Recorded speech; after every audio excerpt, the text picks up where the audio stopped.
A continuación, le vamos a escuchar a Manuel Alarcón. Manuel Alarcón, él nos va a hacer algunos comentarios referente a estas dos presentaciones, las primeras presentaciones que pudimos ya escuchar en el transcurso de esta mañana. Adelante, Manuel. Okay. Voy a pasar acá, si les parece, permiso.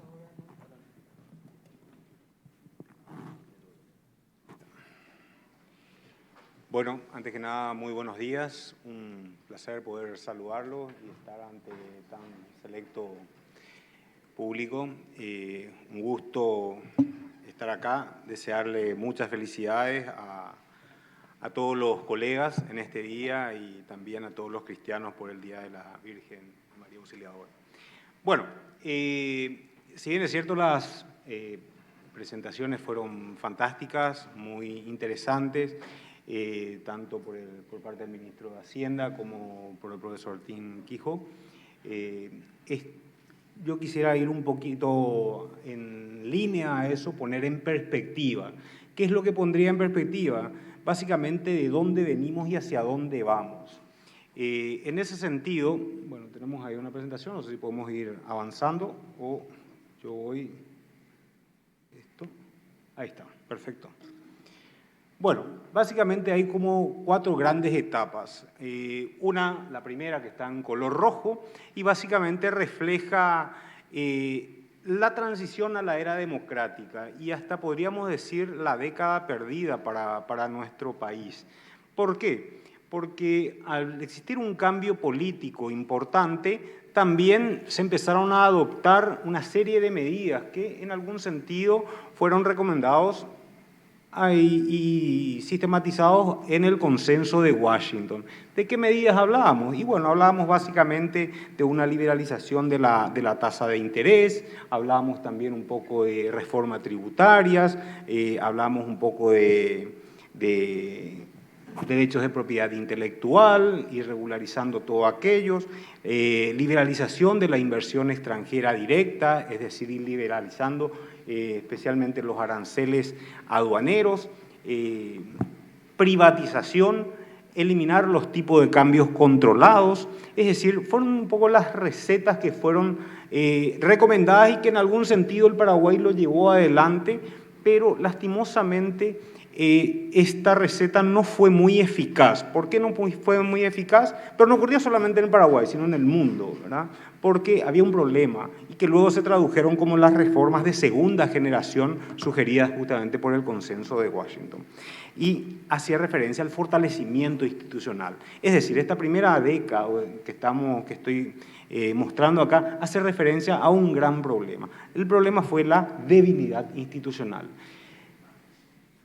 Ya se mencionó hace un momento, tuvimos crisis importantes dentro de la economía paraguaya en esa década y lo más relevante probablemente fue la crisis financiera iniciada en el año 95 y no fue sino hasta el año 2002, inicio del nuevo milenio, que empezamos a ver que eso iba acabando y también iniciaba todo el proceso de fortalecimiento institucional. Esas bases es lo que fueron sentando y por eso que aparece como una nueva década ya en un color más amigable, un color verde. Es decir, se adoptaron medidas de política y medidas de política de carácter estructural, reformas, una nueva reforma tributaria, límites al gasto corriente, modificaciones en relación a la caja fiscal, aspectos relacionados a la seguridad social. Si bien es cierto, todavía no se atacó el problema de fondo, que es todo el problema de la seguridad social en el Paraguay, pero sí se logró focalizar uno de los principales problemas, que era justamente el alto déficit que estaba registrando y observando la caja fiscal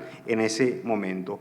Modificaciones al código aduanero y trabajar mucho en materia de fortalecimiento institucional, especialmente en materia bancaria, financiera y contar con elementos para contar con mayor capacidad de reacción. La siguiente década, en donde ya se fortalecieron las finanzas públicas, se sientan las bases como para un crecimiento sostenido. Entonces, ahí podemos ver de que también el Paraguay entra en un nuevo escenario. Ese nuevo escenario va como acompañado con la crisis que inicia, la crisis inmobiliaria, con su efecto contagio en los demás sectores y también en el resto del mundo, de los Estados Unidos, y en el Paraguay básicamente tiene sus efectos especialmente por el lado del tipo de cambio y por el precio de los commodities, que obviamente afecta a nuestros productos de exportación, pero también a nuestros productos de importación, ¿verdad? Como estamos observando hoy en día con el precio del petróleo. Se llevaron adelante distintas medidas, como ya mencioné, la emisión de bonos soberanos, un gran paso hacia contar con recursos y ayornarse hacia lo que hacia donde va el mundo. Una ley de responsabilidad fiscal a los efectos de poner como un corset a las finanzas públicas en el caso de que eventualmente se puedan dar manejos discrecionales, que el objetivo era, en lo posible, minimizar. El escenario era favorable, íbamos relativamente bien, y bueno, luego iniciamos la nueva década, la del 2020, y es como la prueba de fuego, en donde se pone a prueba la fortaleza de los fundamentals, es decir, ¿cómo está la macroeconomía? ¿Por qué? Porque venimos de choques tras choques, ¿verdad? Teníamos sequías, teníamos incendios, teníamos inundaciones, teníamos pandemia, tenemos conflictos bélicos, es decir, uno tras otro. Efectivamente, eso se traduce en que las finanzas públicas tienen que tener una cierta capacidad de reacción. En caso de no tenerlo, obviamente, los efectos, creo que ya lo dejaron muy bien explícito, cómo afectó a la región y al mundo en las presentaciones anteriores. Si bien es cierto, esto va con una tendencia favorable, pero también hay que mencionar de que existen problemas transversales. ¿A qué me refiero? Bueno, hay problemas que solucionar aún, ¿verdad? Problemas de corrupción, hay problemas de impunidad, hay problemas de debilidad institucional todavía bien marcada, hay crisis social, hay desconfianza hacia los políticos. Es decir, estamos en un escenario en donde tenemos todavía que ver. Entonces, si vemos un poco hacia dónde va todo esto, bueno, de vuelta, con un poquito de perspectiva, vemos que si analizamos desde el 2003 hasta hoy en día, estamos hablando de 20 años, vemos de que, por un lado, tenemos una política fiscal contracíclica y en otros periodos tenemos como una política fiscal más procíclica. Si bien es cierto, el periodo de política fiscal procíclica se observa en los periodos en donde se estaba buscando asentar o dar las bases para ese crecimiento sostenido, pero lastimosamente el efecto no considerado es la alta vulnerabilidad que presenta nuestra economía justamente a los choques externos, como es el caso que ya había mencionado: sequía, inundaciones, pandemia, etc. Entonces, podemos ver de que hay un claro eje en donde hay un inicio de una política fiscal más contracíclica y luego algo más parecido a una política fiscal procíclica. Pero bueno, lo de los últimos años queda claro de que es más para dar una respuesta a los distintos indicadores. Y esto es solamente a los efectos de visualizar en los distintos periodos de gobierno. Se puede ver de que hay un cierto traslape entre los distintos periodos, justamente haciendo referencia a los periodos de gobierno.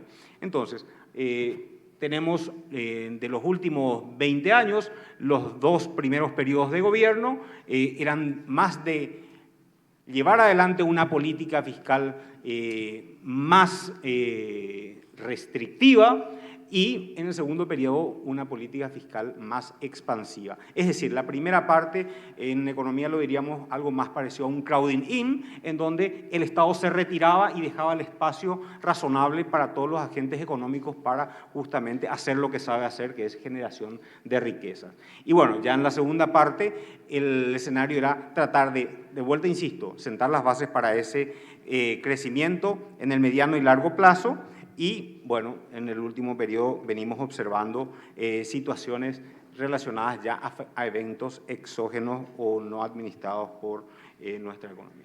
Entonces, si analizamos un poco la deuda pública externa, podemos ver de que, por un lado, hubo un incremento agresivo, especialmente en la década de los 90, que fue como la década perdida. Se fueron implementando una serie de medidas de política económica y una de ellas, la más marcada, fue la colocación, por ejemplo, de los famosos bonos chinos, equivalentes a 400 millones de dólares más unos préstamos de aproximadamente 490. Es decir, todo eso vino, pero así como vino, automáticamente se fue también porque gran parte de eso se utilizó para el repago a los ahorristas producto de la crisis financiera.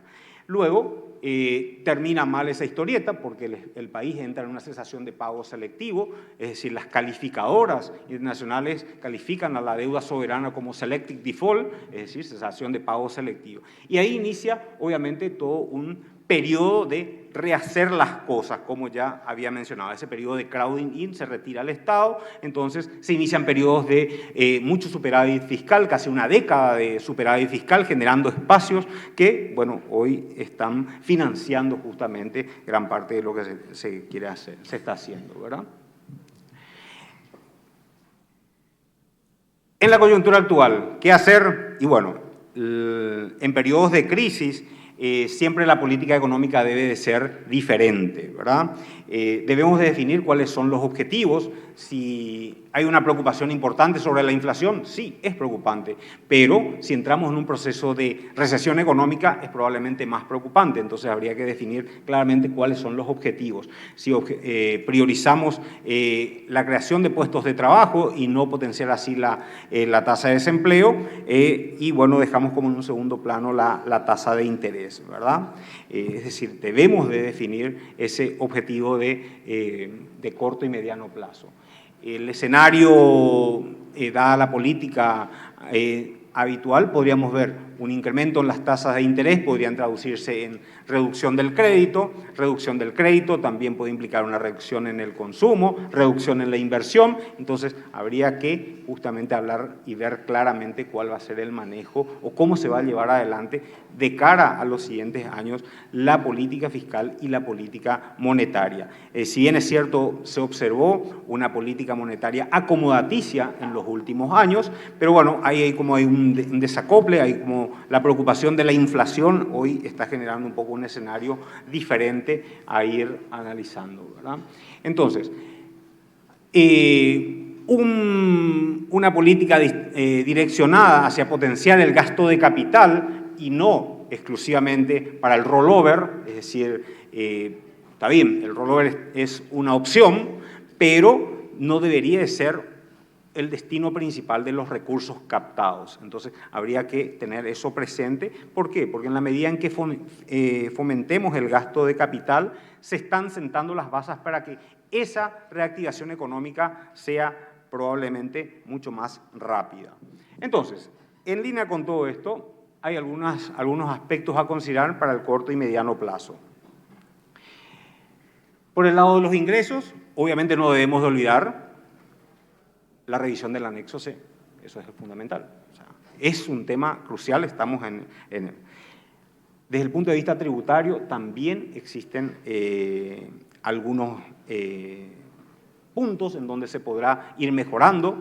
Los informes justamente de uno de los últimos estudios del CIAT, existe un margen para justamente ir mejorando la recaudación en la principal fuente de ingresos del Tesoro, que es el impuesto al valor agregado, y también en el impuesto a la renta empresarial, ¿verdad?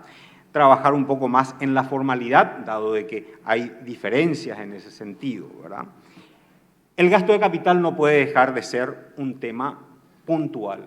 ¿Por qué? Si miramos la gráfica podemos visualizar que si analizamos los objetivos del desarrollo sostenible es contar con un gasto de capital del 3.12% en promedio al año 2030. Si analizamos la serie de nuestro país, claramente estamos por debajo de ese gasto de capital, haciendo excepción, obviamente, lo observado en el año 2020. Entonces, este es un punto también a tener presente. Si queremos sentar las bases para el crecimiento sostenido, el gasto de capital es fundamental. ¿Y a qué traigo a colación? De que tenemos también un gasto, dentro del gasto operativo, prácticamente el 50% corresponde al gasto en servicios personales. Y eso, si analizamos la región, claramente el Paraguay es el que tiene probablemente el mayor gasto en este sentido. El gasto de operación, si vemos cómo está compuesto, yo provengo de la universidad, pongo como ejemplo, existe duplicidad de gastos, y puedo poner otros ejemplos. ¿Por qué tener 8 universidades nacionales, por ejemplo, verdad? Lo que estamos haciendo es octuplicando básicamente toda la parte administrativa. Si lo que queremos es mayor cobertura en la educación terciaria, pues descentralicemos, trabajemos en la descentralización y no en la creación de puestos administrativos, por ejemplo, ¿verdad? Y lo mismo pasa con el sector agua, lo mismo pasa con el sector saneamiento, lo mismo pasa en otros sectores. Hay que definir las estrategias de desarrollo de mediano y largo plazo, especialmente con políticas de las transferencias, hacia dónde van a ir esas transferencias y cuándo se van graduando de estas transferencias. Entonces es un punto también no menos importante. Los mecanismos de control deben de ser eficientes y eficaces.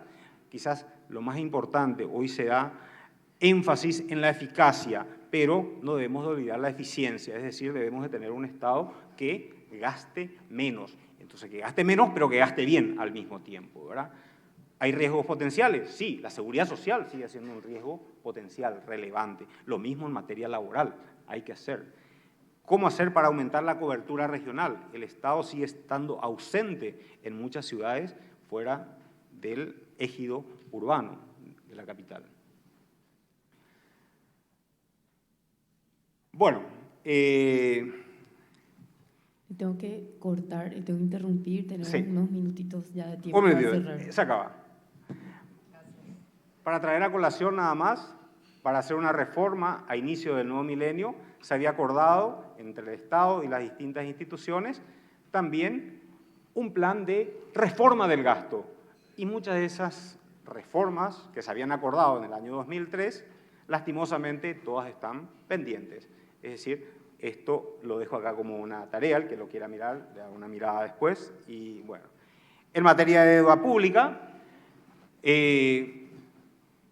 hemos perdido en algún sentido, producto de las políticas implementadas, un poco esa posición acreedora que nos marcó en la última década. Veníamos de una posición complicada en los 90, mejoramos en los 2000 y bueno, hoy en día, dado el endeudamiento y la situación y la coyuntura por la que atraviesa tanto el país como el mundo, bueno, hizo de que eso esté en esta situación. No es preocupante, sigue siendo una de las deudas más bajas en la región, pero más allá del stock, lo importante son los flujos, lo que implica justamente eso y hacia dónde vamos a ir, ¿verdad? Y finalmente, no debemos de olvidar algunos aspectos muy importantes en materia de cuál es el modelo que queremos en el mediano y largo plazo, ¿verdad? Vamos a trabajar en un país que se dedica a dar servicios. Pues bien, trabajemos para que sea un gran parque logístico, un hub de carga, luego un hub de personas, etc. Queremos trabajar en otro eje, trabajemos en los bienes de alta tecnología. Tenemos generación, han mejorado las líneas de transmisión, entonces tenemos la potencialidad de llevar adelante justamente bienes de alta tecnología que utilizan energía de manera intensiva. Hagamos eso, produzcamos silicio, produzcamos aluminio, etcétera, ¿verdad? Debemos definir la política en materia de combustibles, salario mínimo, empresas públicas, tratar de no tener una crisis para empezar a hablar de cuáles van a ser nuestros fondos de estabilización, ¿verdad? Hablar de nuestra matriz energética, a modo de ejemplo, en la crisis del año 2008, Suecia había tomado la decisión de reformar su matriz energética. Lo hizo en un periodo de casi 10 años y hoy la dependencia de los derivados del petróleo está por debajo del 20%. Sin embargo, nosotros teniendo superávit en generación con nuevas líneas de transmisión, entonces creo que podemos empezar a hablar ya de un cambio en esta matriz energética. Y bueno, políticas públicas que no debemos dejar de pasar, ¿verdad? Anticorrupción, antilavado de dinero, compras públicas, es decir, hay una serie de cuestiones a considerar. Y para terminar, más mensajes parroquiales, ¿verdad? La capacidad de reacción ha sido muy buena, el fine-tuning es decir, hay una sintonía fina, hay una capacidad de reacción por parte de las autoridades, de los hacedores de política económica, y eso hay que resaltarlo. Si lo analizamos en contexto, en el 90 la capacidad de reacción fue lenta y tardía, a inicio, en la crisis del 2008, los primeros fondos adicionales vinieron casi 2 años después de instalada la crisis del año 2008. Sin embargo, en este caso, se instala el 12 de marzo la pandemia en nuestro país, el 26 de marzo está la ley y se está ejecutando ya a partir del mes de abril. Es decir, una capacidad de reacción importante. Hay una sintonía fina en todo eso, ¿verdad? Entonces, hay que mencionar, estamos bien, pero podemos estar mejor, ¿verdad? Y lo relevante en esto, en periodos de crisis, muchas veces debemos de abandonar un poquito las políticas más tradicionales y tomar un poco el toro por las astas, ¿verdad? Entonces, especialmente si estamos en un escenario en donde lo que estamos buscando, por sobre todas las cosas, es reactivar la actividad económica. Y uno diría, bueno, el año 2022 pintaba para bien, pero hoy la perspectiva es casi de un nulo crecimiento económico. Y las expectativas, vuelta, pasan para el año 2023. ¿Y qué pasa si ocurre lo mismo que en el año 2022? Entonces, es una señal de alerta, porque eso puede traducirse en un periodo de estanflación, por ejemplo, es decir, continuar con un periodo de caída de la actividad económica y los precios pueden seguir subiendo. Es decir, es como una alerta de todo eso, ¿verdad? Es decir, las medidas, el mejor momento para tomar las medidas, especialmente de carácter estructural, definitivamente fue ayer, ¿verdad? Pero ya pasó. Entonces, tomémoslo hoy, pero nunca, nunca mañana. Gracias, estimado.